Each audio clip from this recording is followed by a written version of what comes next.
Durante 4 años brutales, la guerra de trincheras en el frente occidental fue una lucha metro a metro. Pero en el este se libraba una guerra muy distinta. Una guerra de avances, de victorias y derrotas espectaculares, de marchas de ejércitos enormes, de terrenos que requerían todo tipo de medios de transporte, desde camellos a esquís. En esta guerra se destruyó un gran imperio, el austrohúngaro. Un segundo imperio, Rusia, fue presa de la revolución y la familia real fue asesinada. La guerra en el frente oriental cambió el mapa de Europa para siempre. Y ahora podemos verla tal como ocurrió, en color.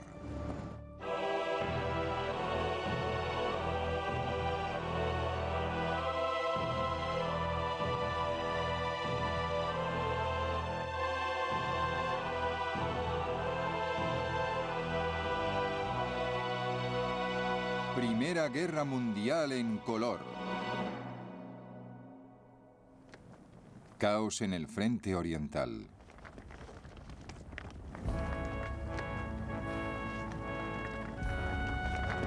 En agosto de 1914, 2 emperadores, rodeados de pompa y circunstancia, se pavoneaban en la Europa central. El primero era el Kaiser Guillermo, cuyas ambiciones coincidían con las de las clases dominantes de su país. El Kaiser era muy nervioso, hipersensible. Le daban ataques de histeria por cualquier cosa y vivía en un mundo de fantasía. La verdad es que en 1914 todo el país vivía en un mundo de fantasía.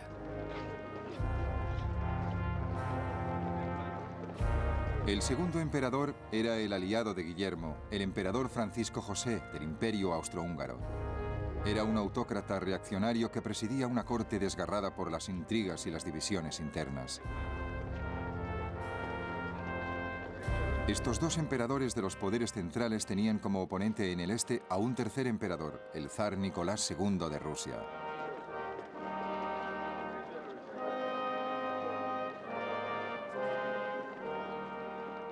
El zar era un hombre muy consciente de sus propias limitaciones, y sus limitaciones eran considerables. Y no era como el Kaiser, que se ponía histérico. Era mucho más feliz viviendo como una especie de terrateniente campesino. No tenía ansias guerreras en absoluto. La chispa que incendió los 3 imperios, el alemán, el austrohúngaro y el ruso, y les lanzó a la guerra, fue el asesinato del archiduque Francisco Fernando de Austria por unos nacionalistas serbios.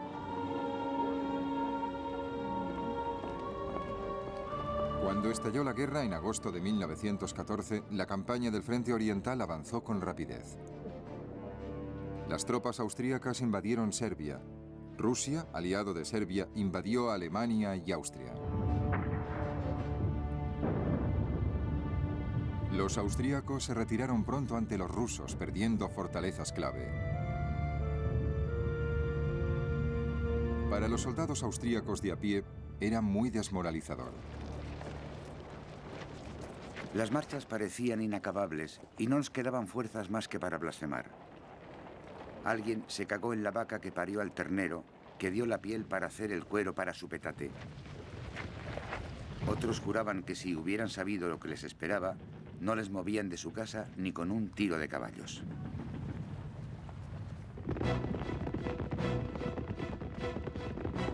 El ejército ruso aplastó a los austríacos, pero sufrió un grave revés contra los alemanes. A finales de agosto, en la batalla de Tannenberg, murieron 50.000 rusos y 100.000 más cayeron prisioneros. Un observador británico apuntó: miles de rusos obligados a retroceder hacia los lagos y pantanos hasta ahogarse. Era una visión horrible. Los gritos de los hombres y los caballos que morían son imposibles de olvidar. La victoria alemana les valió su reputación a sus 2 artífices, los generales Paul von Hindenburg y Erich von Ludendorff, que fueron idolatrados como salvadores de la nación.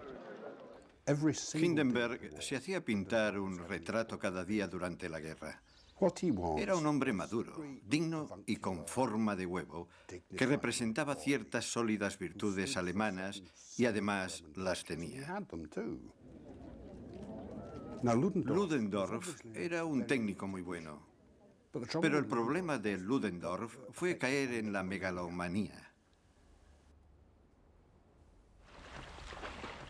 Las primeras batallas en el frente oriental convencieron a Hindenburg y Ludendorff de que el ejército ruso sería presa fácil. Ludendorff empezó a soñar con un gran imperio alemán al este. Pero los observadores británicos se habían dado cuenta de la fuerza del espíritu guerrero de los rusos. Individualmente, los soldados rusos son los mejores del mundo. Soportan el frío y el hambre en condiciones durísimas, sin una sola queja. Pero al enfrentarse a la vez a Alemania y Austria, el zar exigía demasiado de sus soldados. Luchar en dos frentes principales sería una prueba muy dura para el ejército ruso, sobre todo por los problemas logísticos de hacer llegar material, soldados, equipos, caballos, comida y pienso al frente. A finales de septiembre de 1914, los alemanes, convencidísimos de que el ejército ruso se rendiría, invadieron Polonia, que formaba parte del Imperio ruso. Resultaba muy tentador atacar Polonia, que al fin y al cabo penetra en territorio alemán. Y si atacaban a los rusos por el norte y por el sur, podían atraparlos en una tenaza. Y esa fue la estrategia esencial de los alemanes en las últimas semanas de 1914 en el este. Pero el ejército alemán estaba debilitado por los requerimientos del frente occidental y los rusos corrieron a reforzar la capital de Polonia, Varsovia.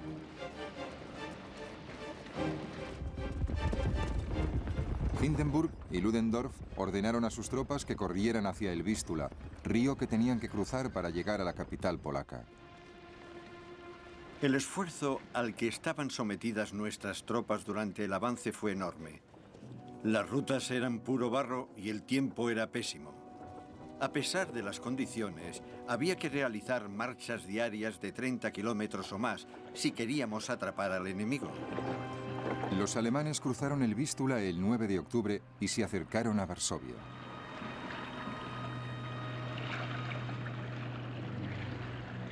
Una niñera rusa, Sophie Bocharsky, vio cómo se desarrollaba la batalla. Durante 2 semanas, los alemanes intentaron adueñarse de Varsovia, la llave de Polonia. Nos machacaron sin piedad. Los soldados rusos heridos venían a miles para que les curáramos.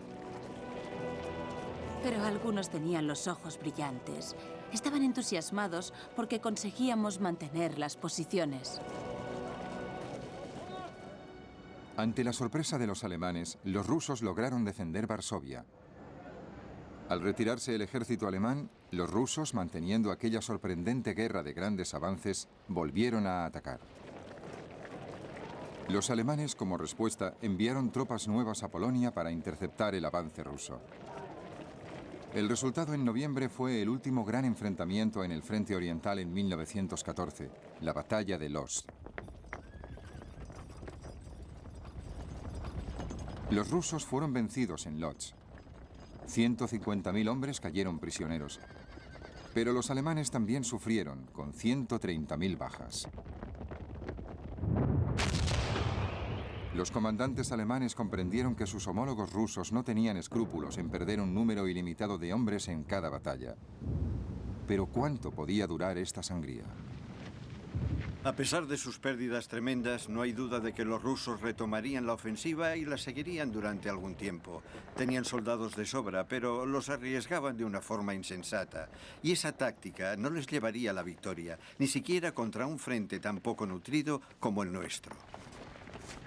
A finales de 1914, la cifra de 1.800.000 rusos que habían caído muertos, heridos o prisioneros era espantosa.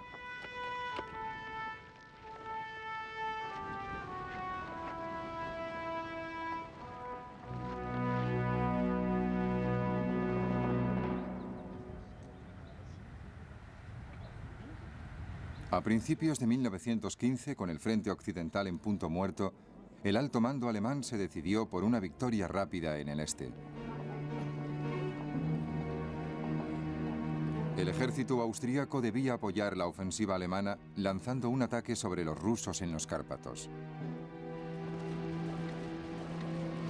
La batalla se convirtió en un desastre para los soldados austríacos, hundidos en el frío y en la gruesa capa de nieve.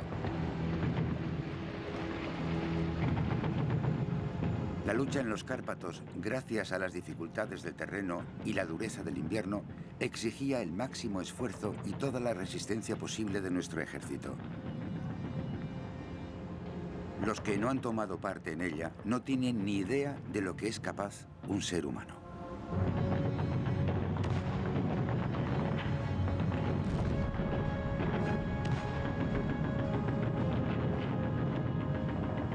Al cabo de 2 semanas, los rusos frenaron el ataque austríaco.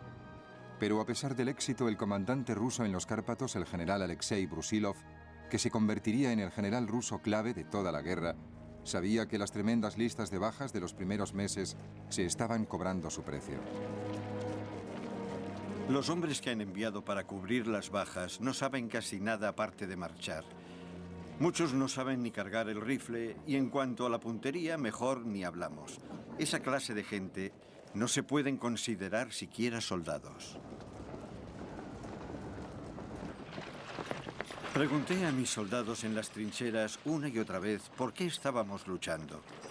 La inevitable respuesta era que un tal archiduque y su esposa habían sido asesinados y que entonces los austríacos habían querido humillar a los serbios.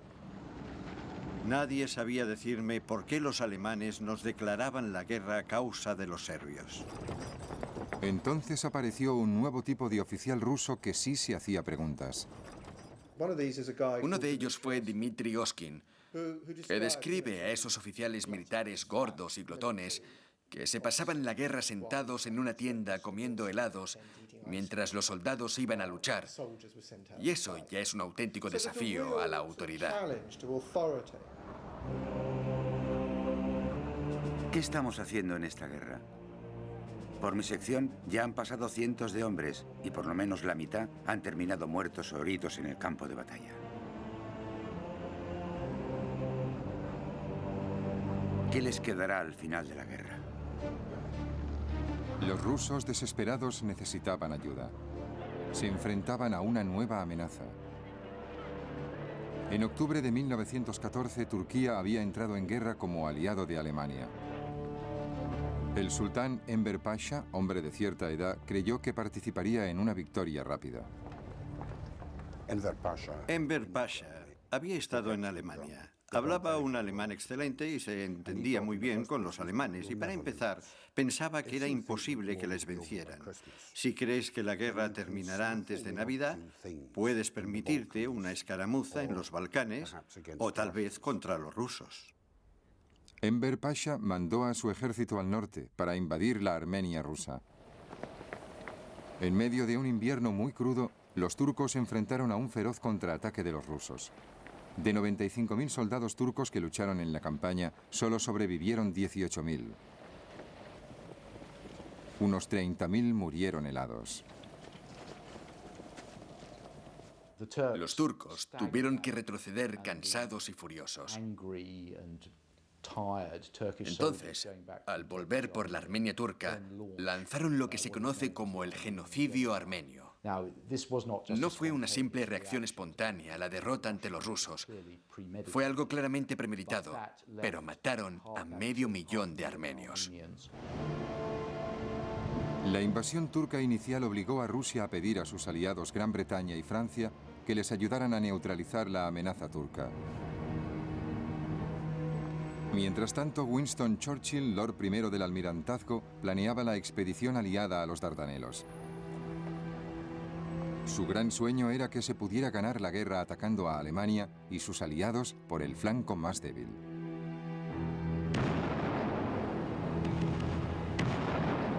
El 25 de abril de 1915, después de una operación naval muy arriesgada, los soldados británicos, franceses, australianos y neozelandeses desembarcaron en las playas de Galípoli. La campaña en tierra degeneró hasta quedar en un sangriento punto muerto. La gente decía, si tuviéramos otra brigada podríamos avanzar. Ojalá pudiéramos mandar otra brigada. Pero cada vez que se mandaba otra brigada, otra división, los turcos les detenían trayendo otra división y otra división y otra. Las trincheras son muy distintas de lo que yo esperaba. Desde luego, sacar la cabeza para mirar es la muerte segura. Incluso disparaban a los periscopios de espejo que miden como mucho 14 centímetros cuadrados uno tras otro. Cuando los turcos atacan suelen gritar «Alá, Alá», y nuestros chicos contestaban «Venid aquí, cabrones, os vamos a dar Alá». Y de tanto usar esa palabra, un viejo turco quería saber si cabrones era uno de nuestros dioses. Entre las trincheras hay una cantidad enorme de cadáveres en descomposición de nuestros soldados y de los turcos sobre los matorrales. El olor es insoportable. Un sol de plomo nos golpeaba sin piedad desde el cielo y pronto descubrimos lo que es tener sed de verdad. Se te cuartean los labios y se te va la cabeza con este calor. Los de infantería vienen pidiendo agua, pero tenemos las cantimploras vacías. Durante toda la noche llegan heridos arrastrándose, contando todo sobre los muertos que han visto ahí fuera. El ataque ha sido un fracaso total.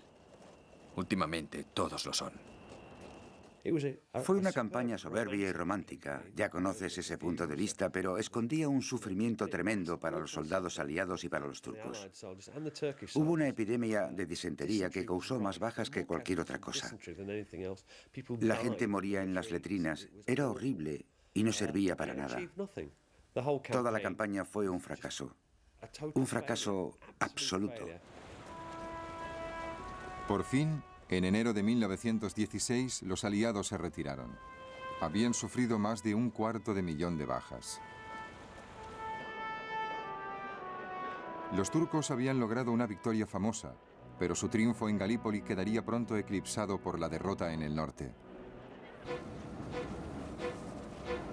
A principios de 1916, las tropas rusas se dirigieron hacia las montañas del Cáucaso para atacar la Armenia turca.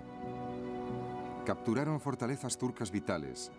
Turquía nunca volvería a amenazar a Rusia. Y además, las perspectivas eran favorables a los rusos y sus aliados franceses y británicos por otro motivo. En mayo de 1915, Italia entró en la guerra a favor del bando aliado, tentada por la oportunidad de ganar territorio austrohúngaro, sobre todo la región montañosa del Tirol.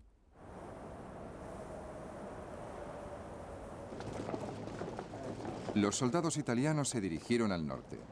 Los austríacos desviaron tropas del frente ruso para reforzar el Tirol.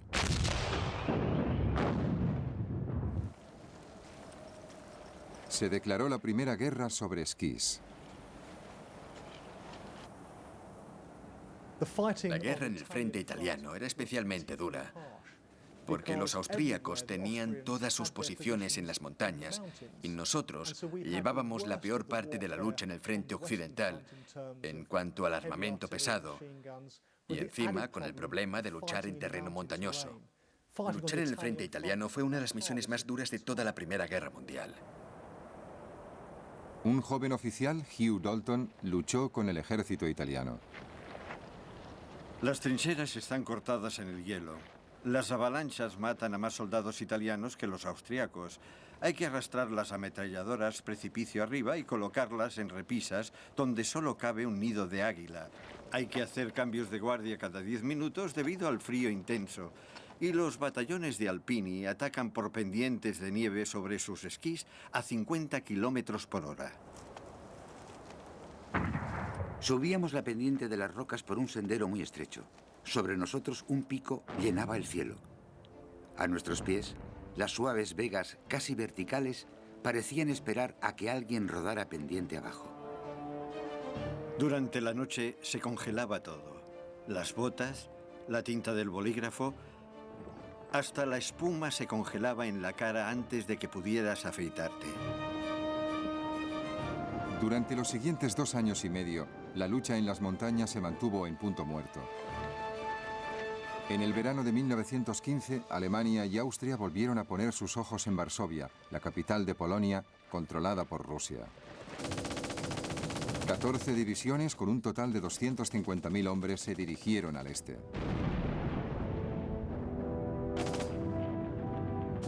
En mayo de 1915, la ofensiva austríaca en los Cárpatos había costado a los rusos 100.000 bajas. En junio y julio, las bajas rusas ante el avance austroalemán no hicieron más que aumentar. En mayo, los rusos perdieron otros 400.000 soldados entre muertos, heridos y prisioneros, y en junio de 1915, la cifra de bajas de guerra totales hasta el momento era tremenda, 3.800.000 hombres. Las fortalezas por las que tanto se había luchado estaban en ruinas. La población de Varsovia esperaba su destino.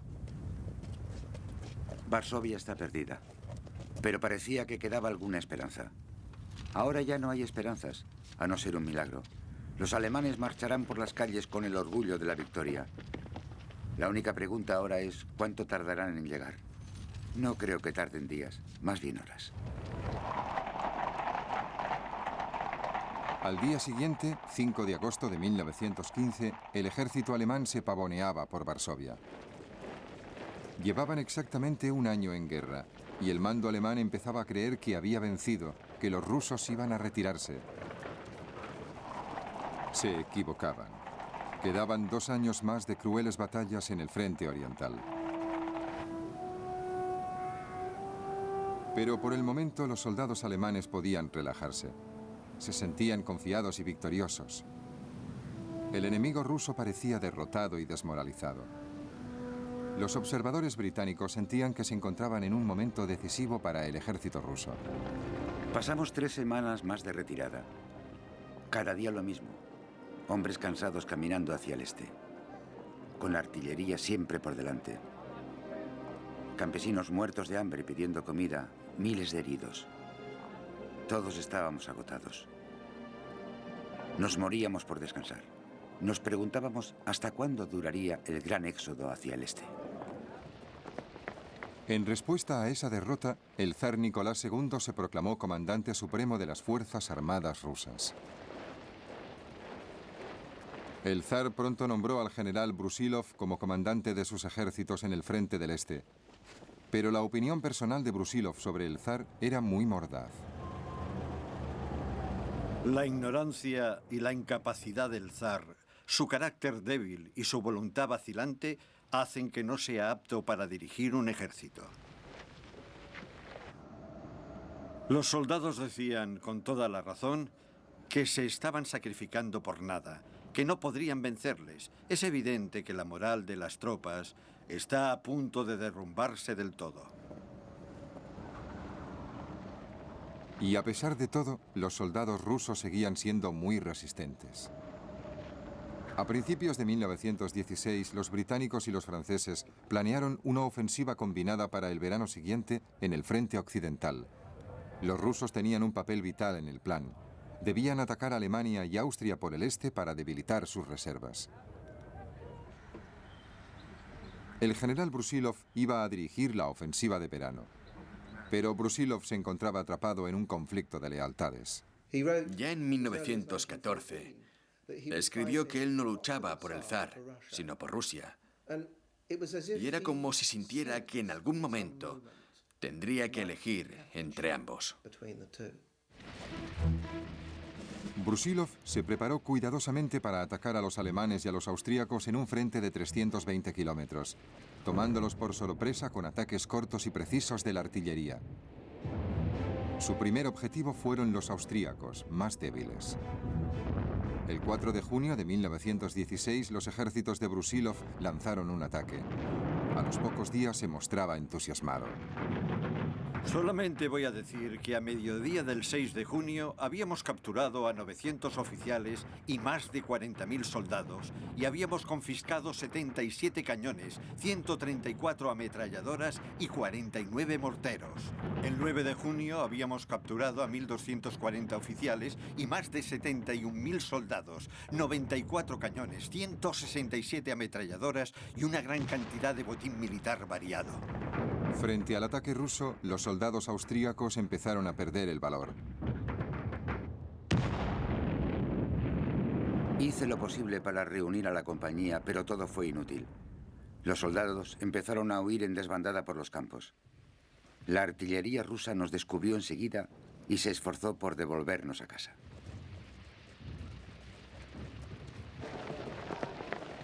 Por las carreteras y campos inundados venían incontables patrullas de soldados austríacos con sus uniformes azules, acompañados casi siempre por un solo ruso de uniforme marrón.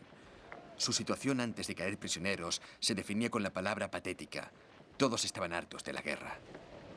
Brusilov casi terminó con las potencias centrales. Parecía que estaba hundiendo el imperio austríaco a martillazos. La verdad es que si no se derrumbaron, poco les faltó, porque al mismo tiempo estaban luchando en el Somme por el oeste y los italianos les atacaban por el sur. Sobrevivieron por los pelos. Ludendorff llamó a la ofensiva de Brusilov la crisis del Este. Eso significaba que los alemanes tendrían que volver a conseguir refuerzos justo cuando Austria acababa de ser derrotada. Y aunque los rusos habían conseguido una gran victoria, les había costado cara. Nuestro hospital estaba saturado de heridos, como todos los de la ciudad. Nos dijeron que se había calculado un total de 200.000 bajas. Habíamos visto, oído, sentido y conocido a hombres destrozados. En el invierno de 1916, los alemanes habían reunido las reservas necesarias para contraatacar y recuperar gran parte del territorio que Brusilov capturó en su ofensiva de verano. Fue una decepción tremenda para los soldados rusos de a pie que habían luchado tanto. Pero los observadores británicos seguían admirándose de su resistencia. Esos hombres, en general, tenían una salud física de hierro. Podían marchar y hasta luchar, viviendo de raciones tan escasas y burdas que no creo que las tolerara ningún otro soldado europeo. Aunque hubo medallas para los vencedores de la campaña de verano, a finales de 1916, cientos de miles de soldados rusos estaban pudriéndose en campamentos de prisioneros alemanes y austríacos. Para los que se quedaron en el frente ya no hubo más victorias, solo retiradas. El propio Brusilov estaba muy desilusionado, pero no con sus soldados, sino con el alto mando. Yo diría solamente que mis ejércitos, que en 1916 habían hecho milagros de valentía y dedicación sincera a Rusia y a su deber, vieron como todas sus proezas militares quedaban en nada por culpa de lo que consideraron una falta de inteligencia y de decisión del mando supremo. Algunos políticos empezaron a compartir el punto de vista de Brusilov. El alto mando se mostró indiferente a las pérdidas humanas y no cuidó bien de los soldados. El ejército ya no creía en sus líderes. La desesperación de los soldados se extendía a la población civil.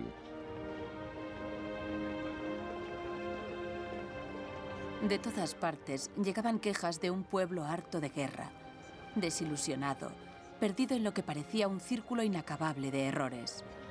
La comida era cada vez más escasa. Las colas de las panaderías llegaban hasta el final de la calle. Por todas partes se decía que los comerciantes y tenderos se estaban haciendo ricos a costa del pueblo. Se rumoreaba que la zarina traficaba con los alemanes. Y ni siquiera al zar se le tenía tanta reverencia como antes.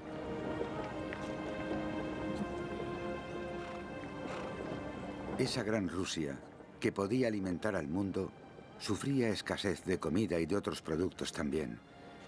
Había escasez de todo en Rusia. De comida, de ropa, de botas, de petróleo, de parafina. Pronto llegará la hambruna. Te aconsejo que compres 10 libras de pan y lo escondas. En los suburbios de Petrogrado se ven mujeres bien vestidas pidiendo limosna por las calles. Hace mucho frío. La gente no tiene nada para quemar en las estufas. Al demonio con todo. Qué dura se ha vuelto la vida. El descontento se extendía por toda Rusia. Las huelgas se convirtieron en algo habitual. Gente de todos los estratos sociales ponían en duda la necesidad de la guerra. En otoño de 1916, los marineros de la Armada rusa, aburridos e inquietos, se habían amotinado 2 veces, una en el Báltico y otra en el Mar Negro. El zar y su familia se habían quedado solos. Todos los estratos sociales hablaban libremente de que la nación y el ejército habían sido vendidos por los favoritos de la zarina y que buscaba la regencia para sustituir a un emperador débil, indiscreto y borracho, cuyos defectos eran de sobra conocidos. El rumor estaba servido. Se decía que la zarina manejaba los asuntos de Estado bajo la influencia de su amante secreto, el siniestro monje Rasputín. La calumnia se extendió y se propagó. No había nada tan malo o tan vil que no llegara a insinuarse.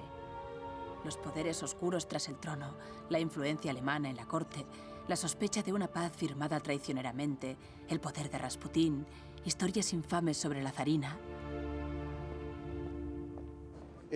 A finales de 1916, intentaron proyectar una imagen positiva de la zarina, mostrándola como enfermera en el Palacio de Invierno.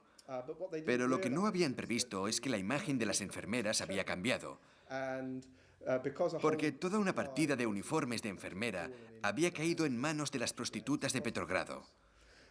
No se dieron cuenta de que las imágenes de la zarina vestida de enfermera tendrían justamente el efecto contrario al que pretendían. La presentaron vestida de enfermera y solo lograron reforzar todos esos rumores sobre sus juegos sexuales con Rasputín.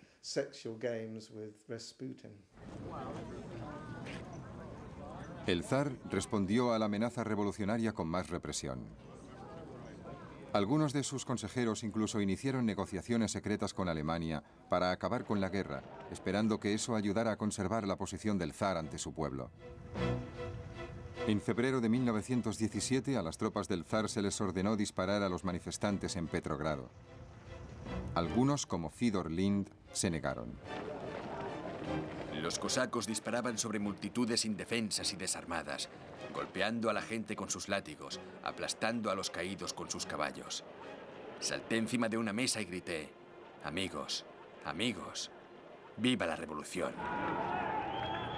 A medida que aumentaban las tensiones, los altos mandos militares pidieron al zar que abdicara.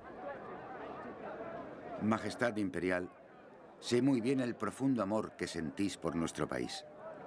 Estoy seguro que para salvarlo a él y a la dinastía, consentiréis en realizar el sacrificio que la guerra os exige. El zar intentó volver en tren desde el frente hasta Petrogrado. Los revolucionarios se lo impidieron.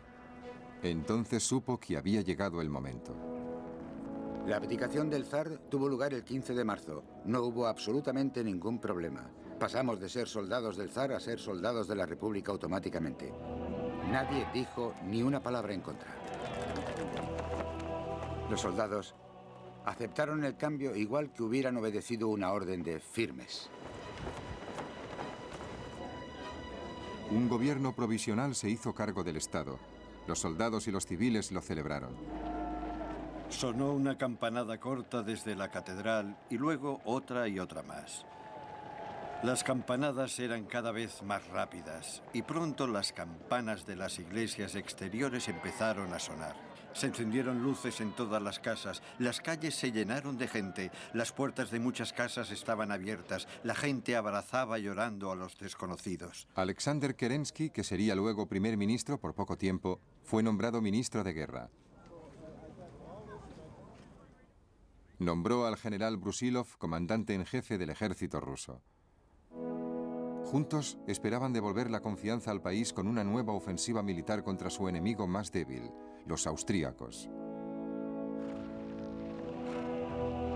El ataque se lanzó el 1 de julio de 1917, pero pronto quedó claro que las tropas no querían seguir combatiendo. Al cabo de una semana, los generales vieron que se estaba gestando un motín. Cuando les pregunté qué querían, dijeron que no querían luchar más y pidieron que les dejaran volver a casa para compartir la tierra que sus compatriotas habían tomado a los terratenientes y vivir en libertad. Y cuando les pregunté qué sería de la gran madre Rusia, contestaron que no era asunto suyo lo que pasara con el Estado. Al cabo de 3 años de luchar y sufrir, los soldados rusos estaban hartos. En esa guerra la ventaja había cambiado de bando constantemente, pero al fin no fue el hundimiento militar, sino el político el que decidió el resultado.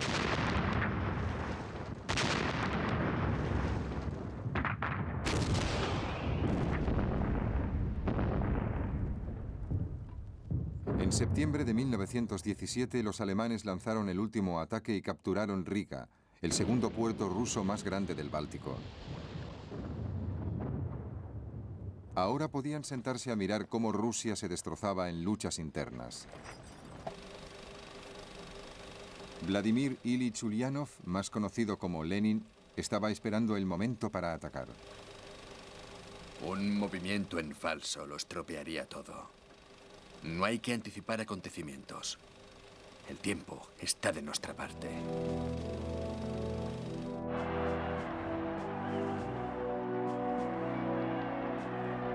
El objetivo de Lenin era la revolución bolchevique, pero su eslogan de paz a cualquier precio fue el que empezó a ganarle el apoyo del pueblo.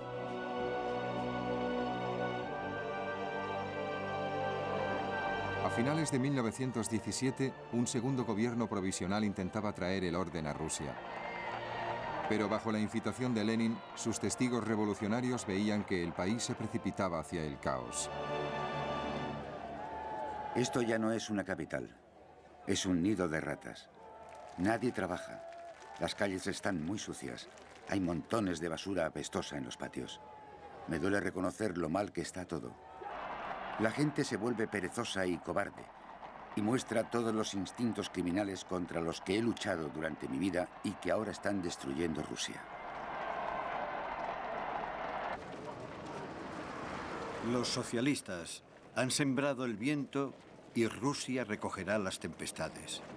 La situación económica de Rusia es tal que frases como "al borde de la ruina" son habituales. Los revolucionarios extranjeros, como el norteamericano John Reed, veían cómo se acercaba su momento.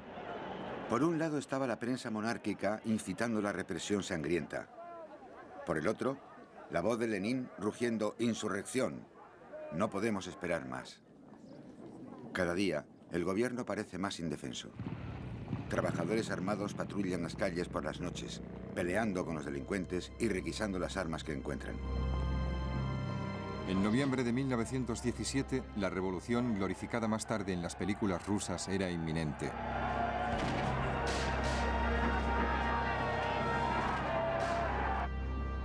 El gobierno provisional ordenó que la nave de combate Aurora saliera del puerto de Petrogrado.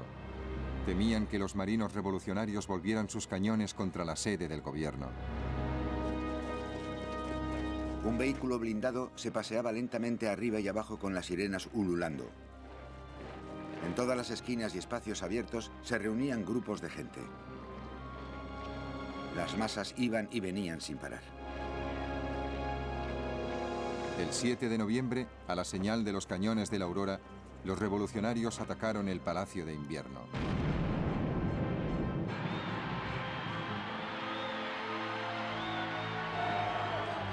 Amaneció sobre una ciudad llena de emoción y de confusión, sobre un país entero respirando a largos sorbos la tormenta.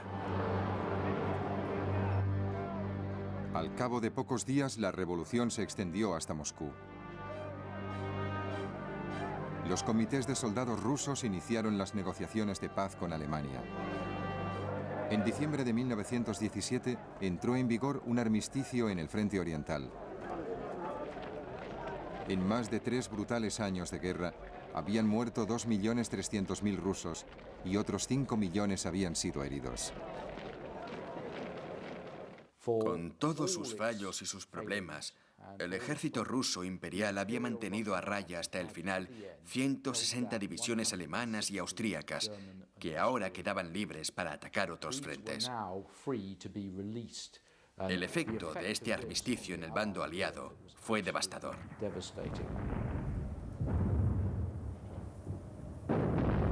Italia fue el primer aliado que sufrió los efectos del hundimiento de Rusia. A finales de octubre, los ejércitos austríaco y alemán atacaron en las montañas del noroeste de Italia.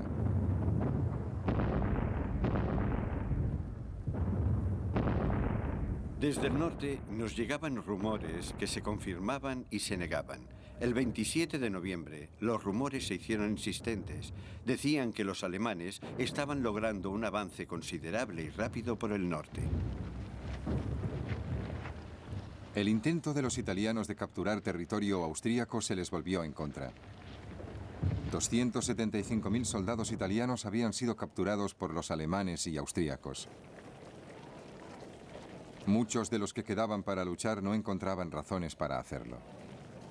Nuestros hombres avanzaban, algunos golpeados y sorprendidos, otros cansados pero contentos, otros con caras inexpresivas sin comprender nada. Pero en las caras de algunos leí que eran conscientes de la tremenda tragedia de la que formábamos una pequeña parte. Los italianos consiguieron frenar el avance de los alemanes a 20 kilómetros de Venecia. Los británicos y franceses tuvieron que enviar tropas de apoyo. A finales de 1917, las perspectivas para los aliados eran muy malas en todas partes. En cambio, el comandante alemán, el general Ludendorff, se sentía más seguro que nunca. Gracias a la caída de Rusia, la situación militar al empezar el año nuevo de 1918 era más favorable para nosotros de lo que podíamos esperar. Numéricamente éramos más fuertes que nunca en comparación con el enemigo. Solo quedaba una esperanza para los aliados: los Estados Unidos de América. El 6 de abril de 1917, el presidente de los Estados Unidos, Woodrow Wilson, había declarado la guerra a Alemania. Los británicos recibieron a sus nuevos aliados como salvadores. Mi sueño siempre ha sido que los dos países de habla inglesa se unieran algún día en una gran causa. Y hoy mi sueño se ha hecho realidad. La raza anglosajona debe salvar a la civilización. En el verano de 1917 llegaron las primeras tropas norteamericanas a Europa. Parecían más grandes que los hombres normales. Sus figuras altas y erguidas contrastaban vivamente con los pelotones de reclutas pálidos a los que nos habíamos acostumbrado. Parecían soldados del cielo. ¿Se había logrado reunir un regimiento más de nuestros ya explotados dominios de ultramar?, me pregunté. Entonces oí una exclamación. ¡Mirad, mirad! ¡Ya vienen los americanos! Primero, a los soldados norteamericanos nos llamaban pastosos. Luego nos llamaron caraperros. De dónde salió lo de pastosos es un misterio. Caraperro sí se entendía. Decían que nos llamaban así porque llevábamos placas de perro, dormíamos en casetas, gruñíamos al ver la comida e intentábamos ligarnos a todas las mujeres que veíamos. Para muchos de los primeros norteamericanos, la instrucción en el frente occidental fue un choque cultural. Aquí está una lista de lo que más odiaban. Nuestros oficiales van a la cabeza de la lista, porque no nos sirven para nada. Son caprichosos, arrogantes y tozudos. En segundo lugar, el tiempo. En tercer lugar, las mulas. En cuarto lugar, esta ropa que traspasa. Tenemos los pies siempre mojados. En quinto lugar, los piojos. En sexto lugar, las latas de carne con patatas. La nostalgia de nuestro país va en séptimo lugar, porque la mayoría nunca habíamos salido de casa y estamos tan necesitados de afecto femenino que es algo tremendo. Y en último lugar están los alemanes, porque si no fuera por ellos, podríamos irnos a casa. El comandante en jefe de la Fuerza Norteamericana Expedicionaria, el general John J. Pershing, tenía que endurecer a estos reclutas para la batalla. La guerra mundial implicaba movimientos de masas. Una cosa era reclutar a 1 o 2 millones de hombres para el ejército y otra convertirlos en un ejército organizado e instruido, capaz de enfrentarse y resistir en la batalla a las fuerzas mejor preparadas de Europa, que ya tenían 3 años de experiencia de guerra acreditados. Cuando los norteamericanos empezaron a pelear, recordaban mucho a los británicos de 1916 en el Somme. Eran entusiastas y tenían la moral muy alta, pero tenían mucho que aprender. Y aprendieron muy rápido en batallas muy sangrientas. Los norteamericanos vieron su primera batalla en junio de 1917.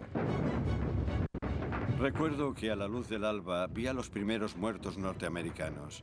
Para entonces, por desgracia, ya no me afectaba la visión de nuestros propios muertos, pero aquellos, no sé por qué, me conmovieron.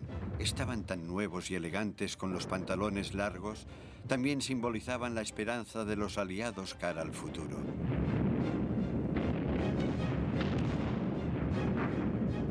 Los comandantes alemanes también comprendían que, a la larga, los norteamericanos podían decidir el resultado de la guerra. La tremenda cantidad de irreprimible energía que las tropas norteamericanas han aportado a la batalla compensa de sobra la debilidad de sus aliados totalmente agotados.